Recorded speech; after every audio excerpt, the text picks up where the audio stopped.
তখন কুমার বাড়িতে একাই বসে বেশ অনেকখানি সময় কাটানোর পর হঠাৎ তার ফোনটা বেজে উঠল। হ্যালো, হ্যালো, কে? আকাশ? বল। হ্যাঁ, আমি আকাশই বলছি। আজকে রাতে আমি বাড়িতে একাই আছি। তুই কি আমার বাড়িতে আসতে পারবি? হ্যাঁ, বাড়িতে না হয় গেলাম, কিন্তু কেন বলতো? আসলে আমার মা বাবা বাড়িতে কেউ নেই, তাই বলছিলাম তুই কি আমার বাড়িতে আসতে পারবি? এখন তো বিকেলবেলা, বিকাল গড়িয়ে সন্ধ্যা নামুক, তারপর না হয় বেরোচ্ছি। তখন খালি বিকাল গড়িয়ে সন্ধ্যা নেমেছে। ঘড়ির কাঁটায় তখন রাত 8টা বাজে। তখন কুমার আকাশের বাড়িতে এসে পৌঁছালো। আকাশ, আকাশ, দরজাটা খোল, আমি চলে এসেছি। একটু অপেক্ষা কর, আমি যাচ্ছি। তারপর আকাশ ঘর থেকে বেরিয়ে কুমারকে ঘরের ভেতরে নিয়ে গেল। কি রে, চলে তো এলাম, কিছু খাওয়া দাওয়ার ব্যবস্থা করেছিস তো? হ্যাঁ হ্যাঁ, এসবের চিন্তা তুই করিস না, সব ব্যবস্থা আছে। তারপর ওই দুই বন্ধু মিলে জমিয়ে গল্প করতে লাগলো। আর গল্প করতে করতে হঠাৎ বৃষ্টি নেমে গেল। তারপর বৃষ্টি থামার পর ঝিঝি পোকার ডাকে চারদিকটা কেমন যেন থমথমে পরিবেশে পরিণত হলো। গল্প করতে করতে কখন যে আর 10টা বেজে গেল তা তাকে বোঝাই গেল না। চল তাহলে ট্রেনে হোক। তুই ঠিকই বলেছিস, চল এবার তাহলে খাওয়া দাওয়াটা করেই নেওয়া হোক। বা আকাশ, তুই কষা মাংসটা খুব ভালো রান্না করিস। অন্য কিছু রান্না না করতে পারলো, মাংসটা আমি খাওয়ার রান্না করি না। যাক, তোর ভালো লেগেছে তো? আকাশ, বাইরে তো বৃষ্টি থেমে গেছে বলে মনে হচ্ছে, তো এবার একটু ছাদ থেকে ঘুরে আসা যায়। চল তাহলে ছাদে যাওয়া যাক। এই বলে তারা গুটি গুটি পায়ে ছাদের দিকে রওনা দিল। আহ, কি সুন্দর হাওয়া, প্রাণটা জুড়িয়ে গেল। কথাটা মন্দ বলিসনি কুমার, কিন্তু আমার তো পরিবেশটা দেখে কেমন একটা ছমছমে ভাব লাগছে। আকাশ, আকাশ, দেখ, ওই দিকটা যেন কি গাছটার তলায় দাঁড়িয়ে আছে বলে মনে হচ্ছে না? কই কুমার, আমি তো দেখতে পাচ্ছি না। দেখ তুই ভালো করে, ওইখানটা কে যেন একটা দাঁড়িয়ে আছে। তুই তো ওই দূরের গাছটার কথা বলছিস, যেটা ওই দূরে আছে? আরে হ্যাঁ রে হ্যাঁ, ওটা কে বলতো? হ্যাঁ হ্যাঁ, তুই ঠিকই বলেছিস। চল তো কুমার, একবার গিয়ে দেখে আসা যাক। এই বলে তারা সেই গাছের নিচে থাকা অদ্ভুত জিনিসটার দিকে এগিয়ে গেল। আকাশ, আমার খুব ভয় করছে, চল আমরা ফিরে যাই। আরে না না, তুই অত ভয় পাস না, হয়তো ওখানে কেউ এমনি দাঁড়িয়ে আসে। তারপর তারা দুজন আস্তে আস্তে সে গাছটির নিচে গিয়ে পৌঁছালো। তারপর কুমার ভয়ের সঙ্গে ডেকে উঠল। কে কে ওখানে? এই বলে তারা সেই দাঁড়িয়ে থাকা লোকটার দিকে এগিয়ে গেল। কে আপনি? এত রাতে আপনি এখানে কি করছেন? আমি তো বাবা, আমি এত রাতে জমির ফসল পাহারা দিচ্ছি, যাতে কেউ জমি থেকে ফসল চুরি না করতে পারে। দাদু, আপনি এত রাতে একা এখানে থাকা ঠিক নয়, বিপদ হতে পারে, আপনি বাড়ি চলে যান। বাবা, জমির ফসল না পাহারা দিলে তো সব চুরি হয়ে যাবে। রাত হয়ে গেছে দাদু, বেশিক্ষণ থাকবেন না, বাড়ি চলে যান। দাদু, আমরা তাহলে বাড়ি যাই, আপনিও বাড়ি চলে যাবেন। এরপর তারা বাড়ির ভিতরে চলে গেল।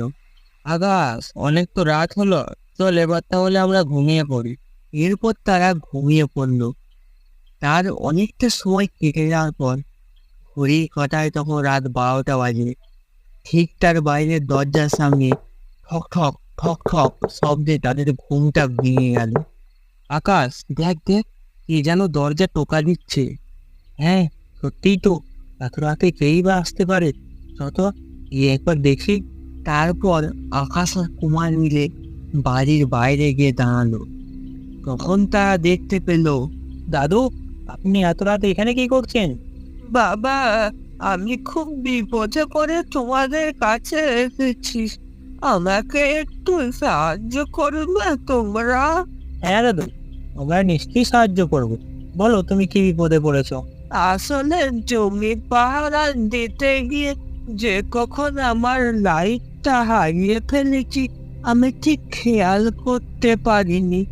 তাই বলছিলাম, তোমরা যদি আমাকে আমার বাড়ি অবধি এগিয়ে দিয়ে আসো তাহলে বড় উপকার হতো।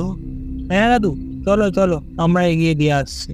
এই বলে তারা তাকে এগিয়ে দিতে চলল।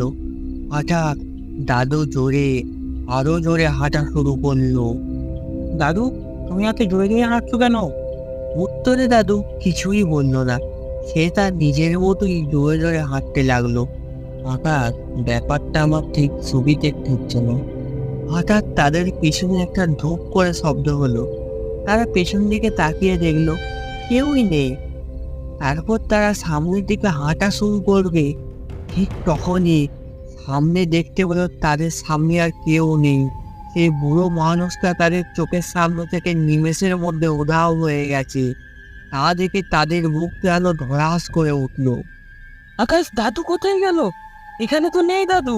হ্যাঁ কুমার, দাদু তো এখানেই ছিল। কোথায় গেল দাদু? ও দাদু! হা হা হা, আজ তোদেরকে আমার হাত থেকে কেউ বাঁচাতে পারবে না। আজ তোদেরকে আমি এখানেই মেরে ফেলবো। তাদের পাশে থাকা বট গাছ থেকে একটা কণ্ঠস্বর ভেসে এসে তাদের কানে পৌঁছালো। বট গাছের দিকে চেয়ে দেখলো দাদু সেইখানেই বসে আছে। তারপর তারা বট গাছের দিকে আবারও তাকিয়ে দেখলো সেখান থেকেও দাদু উধাও হয়ে গেছে। আকাশ, কাছ থেকে দাদু কোথায় পালিয়ে গেল? এটাই সুযোগ, চল আমরাও পালাই। হ্যাঁ কুমার, তুই ঠিকই বলেছিস, চল আমরা পালাই। ঠিক তখন তারা পালিয়ে যাবে, আচমকা তাদের সামনে সেই দাদু চলে এলো। তখন তারা ভয়ে কাঁপতে লেগেছে। তারা ভাবছে আজকেই হয়তো আমরা মরলাম। সেই সময় ঘটলো এক অদ্ভুত ঘটনা। কুমার, দাদুর দেহটা দেখতে দেখতে এক ভয়ঙ্কর পেশাচে পরিণত হচ্ছে, দেখ। হ্যাঁ আকাশ, দাদুর দেহটা আস্তে আস্তে পিশাচে পরিণত হচ্ছে। কুমার, আমি অনেক চেষ্টা করছি নিজের শরীরটা নড়ানোর, কিন্তু আমার শরীরটা যেন অবশ্যই আছে। আমিও নিজের শরীরকে নড়াতে পারছি না। আমি তোদের চিবিয়ে খাবো, আমি তোদের ছাড়বো না। না না, আমরা কিছু করিনি, আমাদেরকে তুমি মেরো না। আজকে তোদেরকে আমার কাছ থেকে কেউ বাঁচাতে পারবে না। না না, আমরা তোমার কোনো ক্ষতি করিনি, আমাদেরকে মেরো না। আমি তোদেরকে একটা শর্তে ছাড়তে পারি, তোদেরকে সেই শর্ত মানতে হবে, তাহলেই আমি তোদেরকে ছাড়বো। কি শর্ত বলো? বাঁচার জন্য আমরা সব শর্ত মানতে রাজি। তোদেরকে আমি একটা শর্তে ছাড়তে রাজি। তোদের একজনকে এখানে থাকতে হবে, আর একজনকে বাড়ি গিয়ে আমার জন্য কাঁচা মাংস নিয়ে আসতে হবে, তবেই আমি তোদেরকে ছাড়বো। নয়তো তোদেরকে আমার হাত থেকে কেউ বাঁচাতে পারবে না। ঠিক আছে, আমি তোমার সব শর্ত মানতে রাজি আছি, কিন্তু তুমি কুমারের কোনো ক্ষতি করবে না। ঠিক আছে, আমি কুমারের কোনো ক্ষতি করব না, কিন্তু তুই যদি আসতে দেরি করিস তাহলে কুমারকে আমার হাত থেকে কেউ বাঁচাতে পারবে না। তারপর আকাশ ওখানে আর বেশি সময় নষ্ট না করে ঝটপট রওনা দিল বাড়ির উদ্দেশ্যে। তারপর বাড়ি গিয়ে আকাশ একটা গোটা মাংসর পিস এনে বসিয়ে দিল ভুট্টার সামনে। এই নাও, তোমার জন্য আমি গোটা মাংসের পিস এনে দিয়েছি, এবার তুমি আমাদের ছেড়ে দাও। হ্যাঁ, আমাদের ছেড়ে দাও। তারপর নিমেষের মধ্যে আকাশ আর কুমারের চোখের সামনে থেকে সেই ভুট্টা অদৃশ্য হয়ে গেল।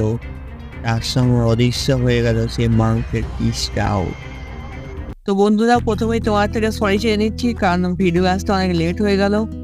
তো আমাদের এখানে প্রচুর পরিমাণে বৃষ্টি হয়েছিল, সেই জন্য ভিডিও আসতে লেট হচ্ছিল। তো তোমাদের এই ভিডিওটা কেমন লাগলো অবশ্যই কমেন্ট করে জানাও, আর ভিডিওটা একটি অবশ্যই লাইক করো।